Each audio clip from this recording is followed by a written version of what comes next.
Magandang umaga, kumusta po? Narito po ulit ang update natin para sa lagay ng ating panahon ngayong umaga po ng April 23, 2025. Sa ngayon po ay nananatili na walang anumang banta ng sama ng panahon. Sa loob at labas ng ating area of responsibility, easterlies pa rin o yung mainit na hangin na mula sa Pacific Ocean ang umiihip po ngayon sa malaking bahagi ng ating bansa.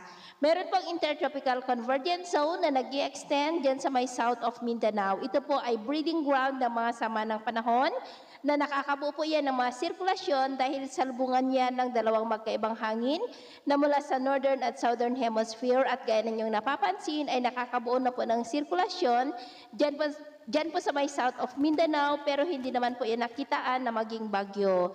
At sa ating long range forecast, wala pa rin naman pong bagyo na namamataan na tatawid sa ating kalupaan for the next 5 to 7 days pero hindi pa rin inaalis ang posibilidad na maaari na may mabuo na isang sama ng panahon sa susunod na mga araw sa silangan ng ating bansa at ang development niyan ang ating babantayan. At sa lagay ng ating panahon, ngayong madaling araw ay maayos ang panahon sa malaking bahagi ng ating bansa pero may tsansa pa rin ng mga isolated rains sa ilang bahagi ng Palawan, Romblon, Davao Oriental, Sarangani, Zamboanga at Sulu Archipelago.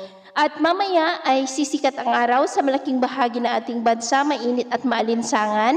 Pero may chance pa rin ng cloudy skies with isolated rain sa may Palawan, Romblon, Estancia, Sulu Archipelago, Zamboanga, Sarangani at Davao Oriental. At mamayang hapon, may chance pa rin ng cloudy skies with isolated rain sa ilang bahagi ng Cordillera, La Union, Mindoro Provinces, Palawan, Antique at Bacolod, maging sa ilang bahagi ng Samar Provinces, Sulu Archipelago, Zamboanga Peninsula, Lanao Provinces, Sorsogon at Davao Region.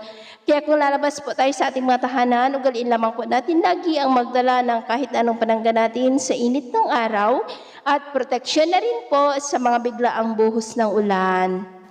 At sa atin naman pong mga baybayin, wala naman po tayong nakataas na namang gale warning signals, pero iba yung pag-ingat lamang po kung papalaot tayo para po mas makaiwas sa mga sakunang pangkaragatan. So yun po ang latest update natin sa araw na ito. Ako po muli si James na nagsasabing sa kahit ng pagsubok po na darating sa ating buhay, huwag na huwag po tayong mawawalan ng pag-asa. Thank you and God bless!